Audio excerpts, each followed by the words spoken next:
नमस्ते, welcome to my YouTube channel tender bonds of life. कभी आपने नोटिस किया है कि आपकी मदर काफ़ी इनसिक्योर रहती है फाइनेंशियली, रिलेटिव्स को लेके, आपको लेके, अपने हस्बैंड को लेके, in case if she is working तो वो अपने जॉब को लेके, लाइक ओवरऑल एक मदर की पर्सनालिटी इज़ लाइक इनसिक्योर। ऐसा क्यों होता है? What is the reason?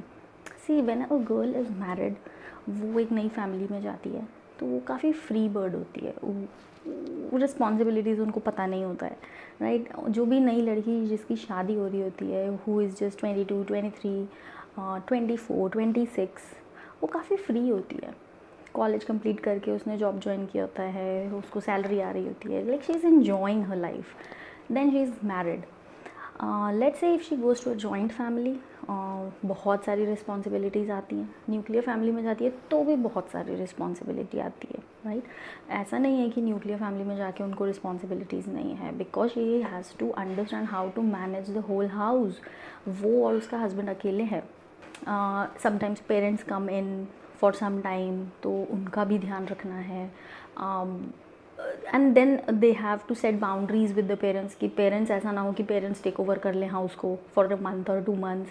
So all those things also comes into picture. But when that girl turns into a mother, she becomes insecure. और वो खुद नहीं होगी तो लोग उसको बना देते हैं insecure. How? First thing is constant competition. जब हम माँ बने थे तो हमने ऐसा किया था, या उनकी बहू जब माँ बनी थी तो उसने ऐसा किया था, ठीक है। As a mother, as a new mother, आप कॉन्स्टेंटली compete करते रहते हो विद द सोसाइटी। आपको लगता है कि you are not doing good enough for your child, there are some things which you are missing. या जैसे होता है कि मेरी मदर ने तो ऐसा किया था, हमने तो ऐसा किया था। Then you know if you have people in the house who are like, वो खुद तो अपनी बात नहीं कर सकते हैं कि हम चाहते हैं बच्चे के साथ ऐसा हो, तो वॉट दे डू इज़ उन्होंने फ़ोन करके बोला हमको ऐसा कर लो, ऐसा, लाइक दोज थिंग्स, राइट। ऐसा करने से बच्चे पे बुरी नज़र नहीं पड़ेगी। तो कॉन्स्टेंटली कंपटीशन चलता है एक मदर के लिए। एंड देन उस कंपटीशन में एक मदर को अपना स्टैंड रखना है। She has to keep her stand कि no, this is what I want for my child. और उसकी वजह से क्या होता है ना कि मदर कहीं ना कहीं ना इनसिक्योर होती जाती है कि मैं ये कर रही हूँ अपने बच्चे के लिए तो क्या मैं सही कर रही हूँ? उन्होंने तो मुझे ऐसा बोला करने के लिए, पर मैं तो ये कर रही हूँ, so am I doing fine, like कुछ गलती तो नहीं हो रही है ना। तो mothers, new mothers constantly guilt trip पे रहती हैं। And it is not only with the mothers, जो लड़कियां जिनकी शादी होती है, when they move into a new household, उनके इन लॉज उनको बोलने लगते हैं, जब हम शादी होके आए थे ना, हम तो पूरा घर संभालते थे, हम तो इतने लोगों का खाना बनाते थे, तुम क्या करती हो, तुम तो कुछ नहीं करती हो। तो फिर वो वापस गिल्ट ट्रिप पे जाती हैं, वो एक इमोशनल टर्मोइल पे चलती हैं कि इट वॉज़ योर लाइफ, आपने अपनी लाइफ जी जैसे भी जी, अब ये मेरी लाइफ है, let me handle my life, right. Same thing happens with mothers कि मेरा बच्चा है, मैं इसको हैंडल कर सकती हूँ, I can do it. But वहाँ पे उनको सपोर्ट नहीं मिल पाता है। दे आर लाइक कि मैं खुद ही लड़ रही हूँ अपने लिए, अपने बच्चे के लिए, राइट। उनको सपोर्ट चाहिए। So as husbands, I mean mother in law, father in law, and आपके घर में रिलेटिव्स आके आपके बच्चे के लिए बोल रहे हैं, तो आप स्टैंड लो अपनी डॉटर इन लॉ का। आप बोलो कि हाँ वो देखती है, वो हाँ वो करती है, हाँ वो मैनेज कर रही है। You should not go with the relatives who is coming in your house for 1 hour और वो आके आप बोल के जा रहे हैं। तो आप उनका साइड मत लो, आप अपने बच्चों का साइड लो। मेरा बेटा भी करता है, मेरी बहू भी करती है। उसकी वजह से वो जो इनसिक्योरिटी वाली फीलिंग है आपके बच्चों में जो आ रही है, वो कम होगी, क्योंकि आप एज पेरेंट्स अपने बच्चे का साइड लेते हो, right. If let's say your child is a शाई चाइल्ड एंड वो सबसे मीट नहीं कर रहा है जाके, तो you take your child side, right, कि हाँ हाँ she will take time, she will she will come to you, आप थोड़ा टाइम दो उसको, आप बोलते हो ऐसे, है ना। तो वैसे ही आपके पेरेंट्स भी आपके लिए बोल सकते हैं ना, वाई कान दे से। सेकेंड थिंग इज़, पहले के ज़माने में क्या होता था, बहुत ऑप्शंस होते थे बेबी के पास में, और वही ऑप्शंस कंटिन्यू होके अभी भी हैं। Even if in you are in a nuclear family, तो अगर मम्मी ने बच्चे को, लेट से बच्चा बहुत मस्ती कर रहा है, मम्मा ने एक चपत लगा दी है, अगर जॉइंट फैमिली है तो अपने ताऊजी के पास चला जाएगा, चाचा के पास चला जाएगा, राइट। वहाँ पे जाके उसका जो इमोशनली जो वो डिस्टर्ब्ड होता था उस चांटे की वजह से, वो कूल डाउन हो जाता है। Because he has some other person at house, right, जो उसको थोड़ा काम डाउन कर रहा है। न्यूक्लियर फैमिलीज़ में क्या होता है, now when parents are alone, अगर मम्मी ने उसको लगा दिया है, चपत लगा दी है, बच्चा कहाँ जाएगा? बच्चे के पास ज़्यादा ऑप्शन नहीं है। बच्चा टीवी देखने लग जाएगा या फिर वो गुस्सा होकर अपने रूम में बैठ जाएगा। And when that happens again the mother goes into guilt trip कि यार मेरे को मारना ही नहीं चाहिए था, यार मैंने क्यों मार दिया इसको, राइट। तो अब उसमें क्या होता है, आप अपने बच्चे को आप कुछ सिखा ही नहीं पाते हो, you are not able to discipline the child, and आप डिसिप्लिन नहीं करते हो। अगेन आपके रिलेटिव्स घर पे आएंगे, वो देखेंगे आपका बच्चा तो बड़ा तमाशा करता है, फिर वो आपको 2 बातें सुना के जाएंगे। Then you go again into insecurity कि यार अब मैं क्या करूँ, मतलब अब मैं इसको मार भी नहीं सकती हूँ, मैं इसको ये भी नहीं कर सकती, मैं इसको वो भी नहीं कर सकती, राइट। उस वक्त पे क्या होता है, जब आपका बच्चा टैंट्रम थ्रो कर रहा है या कुछ मांग रहा है जो आप उसको नहीं देना चाहते हो, आप काम डाउन हो जाओ पहले तो।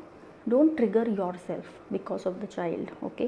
काम डाउन होकर बच्चे को एक्सप्लेन करो कि ये नहीं दे सकते हैं, ये गलत है बेटा, ऐसे ज़िद नहीं करना चाहिए। ये उसको चपत लगाने से कुछ नहीं होगा। पहले का ज़माना अलग था, अब का ज़माना अलग है। Second thing what happens again in this situation is, let's say कि आपने उसको मारा, बच्चे ने वीडियो कॉल लगाया अपने दादू को या अपने नाना को और आपकी शिकायत कर दी, ठीक है। शाम को वो आए, वो खूब सारे गिफ्ट्स लेके आ गए बच्चे के लिए। तो एज अ चाइल्ड उसकी क्या मेंटालिटी है, मम्मी तो मारती है और ये तो अच्छे हैं मुझे गिफ्ट दे रहे हैं, राइट। आपका बच्चा आपसे ही दूर होता जा रहा है। Again which brings insecurity in you कि मैं क्या कर रही हूँ, मैं तो उसको डिसिप्लिन ही कर रही हूँ ना, मैंने क्या किया, मैंने क्या गलत किया। As a mother like you question your self कि मेरा बच्चा मेरे से क्यों दूर जा रहा है, मैंने उसको मना ही तो किया ना मैंने उसको, तो उसमें मैंने क्या गलत किया, ठीक है। न्यूक्लियर फैमिलीज़ में it is not advisable to beat your child because आपका चाइल्ड इमोशनली डिस्टेंट हो जाएगा आपसे। वो बाहर जाके खुशियाँ ढूंढने लगेगा, दूसरे लोगों के पास जाने लगेगा, which will not help you at all. तीसरा चीज़ होता है, मदर्स यूजुअली जो लेडीज़ होती हैं घर की, usually they are in a constant need of filling up the space. अगर बच्चा चुपचाप है, बच्चा अपना काम कर रहा है, राइट, सडनली आपको ऐसा लगेगा कि इतना शांत क्यों बैठा है, इसको क्या हुआ, चलो मैं पूछ के आती हूँ इसको क्या हुआ। तो आप जाके उसको पोक करेंगे, बेटा क्या हुआ, इतना चुप चुप क्यों बैठा है, क्या हो गया, बता मम्मा को बताओ चलो। या लेट्स से कि अगर आप इन लॉज के साथ रहते हैं तो आपकी दादी होंगी, राइट, बच्चे की दादी होंगी सॉरी, वो आ जाके बोलेंगे बेटा क्या हो गया, मम्मी ने मारा क्या तेरे को, हो गया, चुपचाप से क्यों बैठा है, इतना गुमसुम बैठा है बेचारा, बहुत क्या हुआ, बता। मतलब you constantly want the child to be active. अगर वो एक्टिव नहीं है तो आपको लगेगा हाय मैंने कुछ गलत कर दिया या मैंने कुछ बोल दिया क्या इसको जिसकी वजह से ये ऐसा बिहेव कर रहा है। अच्छा, आप और इरिटेट हो जाएगा आपसे कि यार ये क्या है, I want my time, can't you give me some personal space और वॉट, राइट। तो you need to respect your boundaries and your child's boundary. आप क्यों उसकी बाउंड्री में जा रहे हो? अगर बच्चे को आपकी हेल्प चाहिए, वो बच्चा खुद आपके पास आके आपसे हेल्प मांगेगा। आपको ज़रूरत नहीं है आगे जा के उससे पूछने की कि बताओ क्या हेल्प चाहिए, बताओ। It is not required at all, specially with small children say I mean toddlers, right. Toddlers के साथ क्या होता है, पेरेंट्स यूजुअली कंपटीशन में रहते हैं अपने रिलेटिव्स के साथ, and it's vice versa, it's not मुझे ज़्यादा preference they over someone else. For example, basic example, बच्चे के नाना नानी हैं, बच्चे के दादा दादी हैं, राइट। दोनों आपस में ही बच्चे को इतना इन्वॉल्व कर लेना चाहते हैं, उस बच्चे का जितना भी टाइम है, जितना क्रिएटिवली वो अपने दिमाग को यूज़ कर सकता है, उस वक्त में वो इतना इन्वॉल्व हो जाते हैं बच्चे के साथ कि वो चाहते हैं कि बच्चा हमको प्रेफरेंस दे। तो नानी विल से कि नानी के साथ खेलो, दादी विल से दादी के साथ खेलो। खेलने से मतलब है डॉल बैठी है, डॉल के खाना खिला रहे हैं, all those kind of things, जहाँ पे वो ज़्यादा ग्रो नहीं कर रहा है, राइट।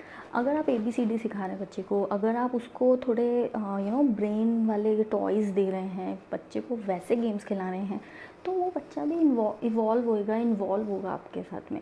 बट अगर आप जस्ट उसको आपने उसको कुछ ऐसा टॉय दे दिया, वो जस्ट जा रहा है, जैसे कार्स होती हैं, राइट, पीछे आगे चली गई, उसमें बच्चा क्या सीख रहा है, उसमें बच्चा कुछ भी नहीं सीख रहा है। So if you are spending your time with a child with those kind of things, it is not beneficial at all. And उसमें क्या हो रहा है, जो मदर है, मदर इनसिक्योर होती जा रही है कि मेरा बच्चा उनके साथ में ज़्यादा टाइम स्पेंड कर रहा है, मैं क्या करूँ, मेरे साथ क्यों नहीं टाइम स्पेंड कर रहा, मैं घर के कामों में ही लगी रहती हूँ, मुझे तो टाइम ही नहीं मिल रहा है बिल्कुल भी बेबी के साथ में, मेरा बच्चा तो छोटा है अभी, वो दूसरों के साथ ही रहता है पूरे टाइम, तो वो और इनसिक्योर होती जाती है। And when this child grows up and you know वो जॉब करने लग रहा है, या उसकी शादी हो रही है, या जो ये जो आपका बिल्टअप होता है ना, बचपन से लेके उसकी जवानी तक का जो बिल्टअप होता है, वो बिल्टअप फटता है उसकी वाइफ के ऊपर अगेन, क्योंकि अब उसकी वाइफ आ गई है, वो बच्चा अपनी वाइफ को ध्यान देगा, राइट। तो आपको एज अ मदर आप इनसिक्योर ही बने रहते हो, जब से बच्चा हुआ है तब से लेके उसकी जवानी, उसकी शादी, मतलब आपकी जो पूरी लाइफ है वो इनसिक्योरिटी में चली गई है।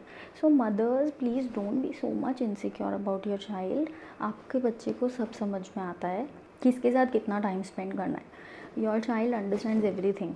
आपका बच्चा चाहे 2 साल का हो, चाहे 4 साल का हो, चाहे 8, 10, 12, 15 जितने भी साल का हो। So you don't have to be so insecure कि आप दूसरों के साथ उस बच्चे को कनेक्ट ही ना होने दें, ऐसा मत करिए। लेकिन आपको ये भी ध्यान रखना है कि आप अपने बच्चे को ऐसे लोगों के साथ नहीं भेज रहे हैं जो उसे मैनिपुलेट करते हैं, आप ही के खिलाफ बातें करते हैं, या because as a mother you know the best for your child. So if you feel कि इस बंदे से मेरे बच्चे को खतरा है, तो आप उस बंदे के पास मत भेजिए बच्चे को, सिंपल। आपको अपने बच्चे को भरने की ज़रूरत नहीं है कि तुम उसके पास मत जाओ, आपका बच्चा अंडरस्टैंड करेगा। इफ़ वो बच्चा छोटा है, अभी अपना डिसीजन मेकिंग नहीं डेवलप कर पाया है, तो आप खुद मत भेजो उनके पास, ख़त्म। And then you don't have to be insecure also. You have to spend your time with your child. Be happy, be content, be satisfied, and make your child happy with you. Okay?